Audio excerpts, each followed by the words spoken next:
Hello there everyone, I hope you are all keeping well inshallah. Welcome to yet another video lecture in your Civilization and Culture course. This time we will be dealing with the last Tudor dynasty, an offspring of King Henry VIII, namely Elizabeth I, who ruled from 1558 to 1603.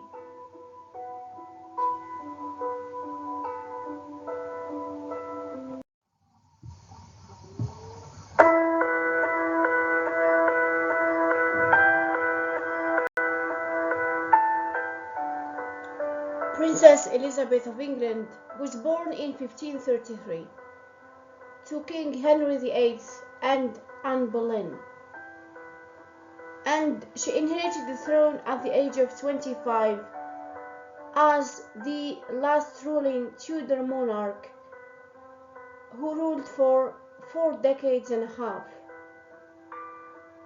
Of course, we are discussing a different type of Tudor reign.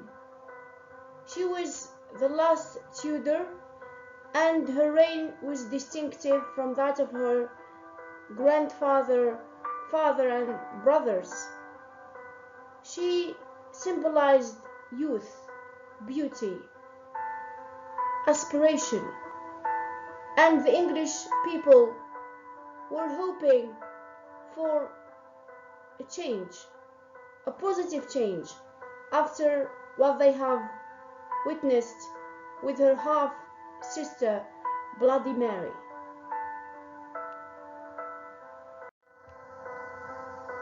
Unfortunately for Elizabeth, her childhood was unhappy because her mother died when she was just 3 years old. Her mother, the Queen Anne Boleyn, was convicted of treason, incest, and adultery. And because she was proven guilty, King Henry VIII executed her. On the other side of things, his daughter Elizabeth fell from grace. She was considered illegitimate. She was an orphan with no titles and no money to protect herself and her future.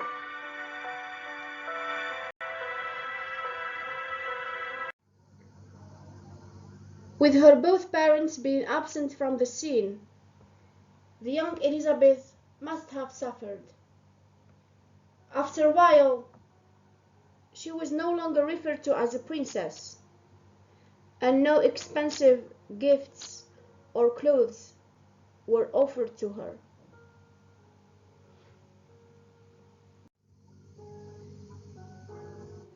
And in spite of all that, she was somehow fortunate.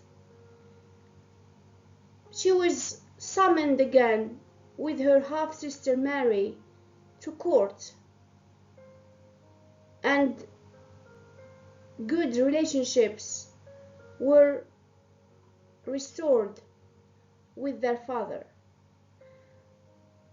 As it appeared, Queen Jane Seymour proved to be the good stepmother, because she was the one convincing Henry VIII to bring his daughters back. Elizabeth had the opportunity to receive a royal education with her brother Edward, and she was noticed and claimed to be highly clever and well educated.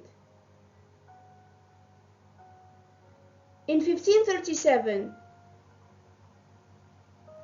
Catherine Champernon was appointed her governess, and her mission was to instruct the young princess in reading, writing, and morals.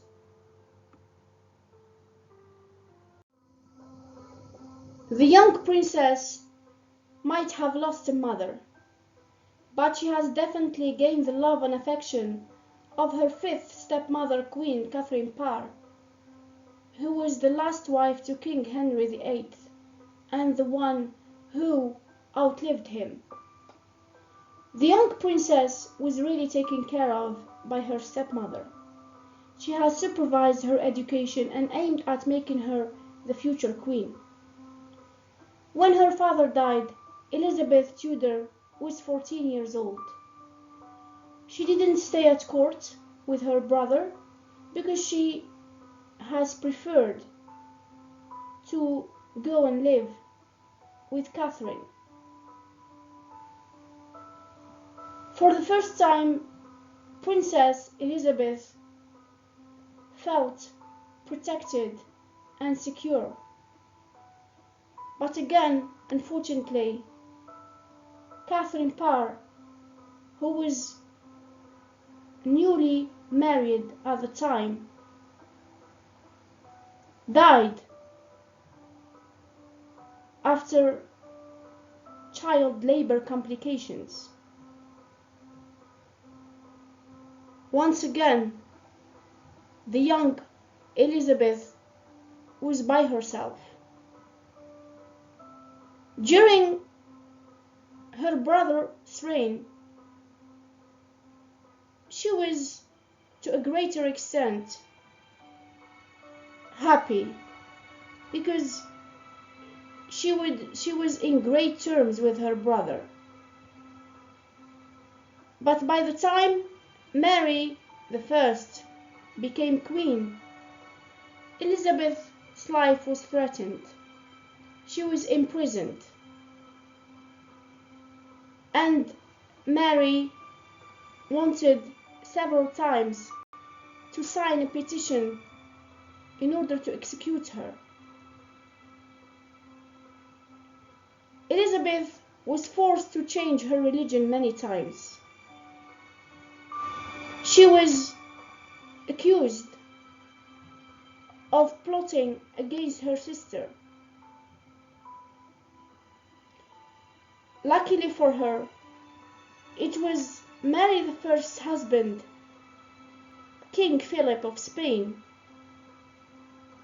who was convincing Mary I not to kill her sister.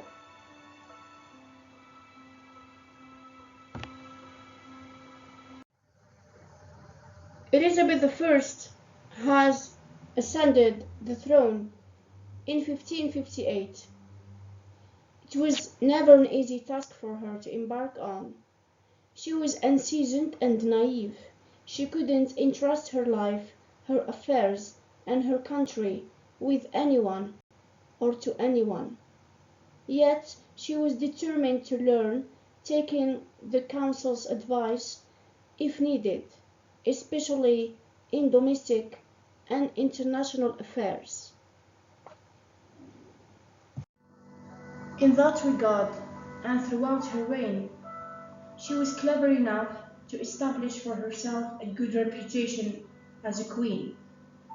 Every summer of every year, she habituated herself to commute and go visit different parts of the realm because she felt responsible for England and for the English people. She undertook journeys and progresses. She made herself accessible to talk to, as she insisted on meeting with and talking to her subjects. She aimed at enhancing the economic life and demolishing the negative residues of Marian and Edwardian regimes. She has paid a prime attention to the issues of homelessness, beggary, and poverty, and worked her best to get rid of the feudal system where rich landlords bullied low-ranked people. The moment she acceded to the throne, she made it her priority to re-establish the Anglican Church and acclaim herself the supreme head over it. She also restored her brother Edward's Book of Common Prayers from 1549 because she believed that the Word of God needed to be accessible to everyone to read and understand. She was admired by the people because she was tolerant in the matters of religion. And unlike her half-siblings or even father, who were infamous for their religious fanaticism, she welcomed Catholics in her court and kept the members of the council, the noblemen, and even the gentry who served during the Marian regime and were Catholics. Here we come to understand that Elizabeth I was trying to be a good queen, a logical queen, because she hoped to prevent religious wars.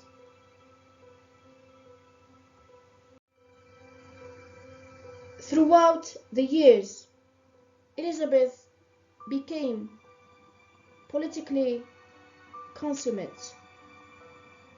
She managed to use political adroitness, especially when things were serving her self-interest or her people's interest. For example, she was making a great use of the people coming to England.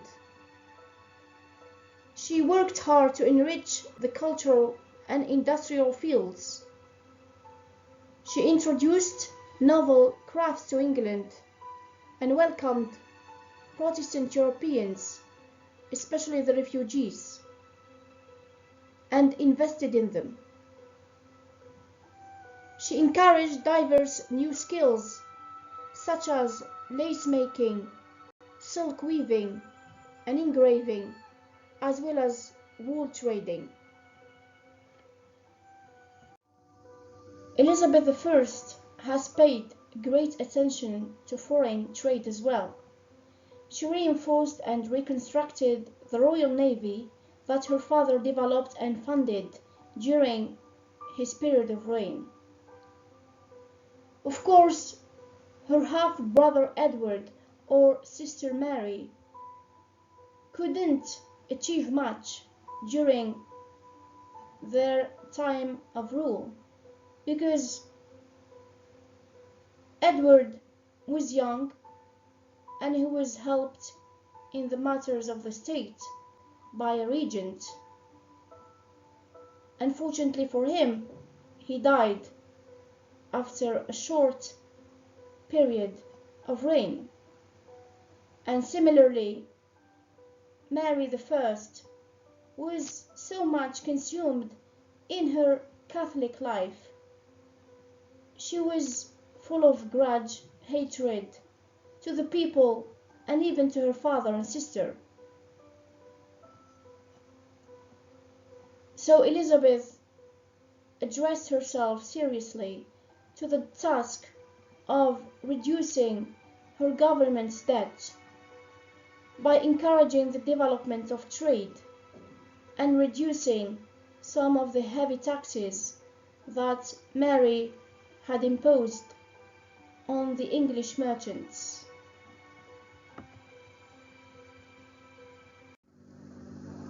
As far as the foreign policy was concerned, Elizabeth I worked hard to prevent the war, especially against the key players in the area, by maintaining amiable relationships and making alliances with them. She was forced, however, to renounce Calais. Calais was a French territory which King Henry VIII gained during his war with the French. During her reign, Mary I was careless about the matters of the state as well as the international affairs,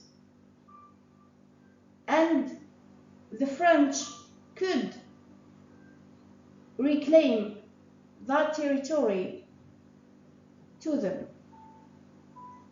In spite of the fruitless efforts that Elizabeth I made, she was eventually obliged to give back Calais in order for her to reduce the financial losses and damages. For her, her priority was to better the country and not to drown it in the atrocities of the war, because she knew perfectly that England could never recover from them. This is all for now, dear students.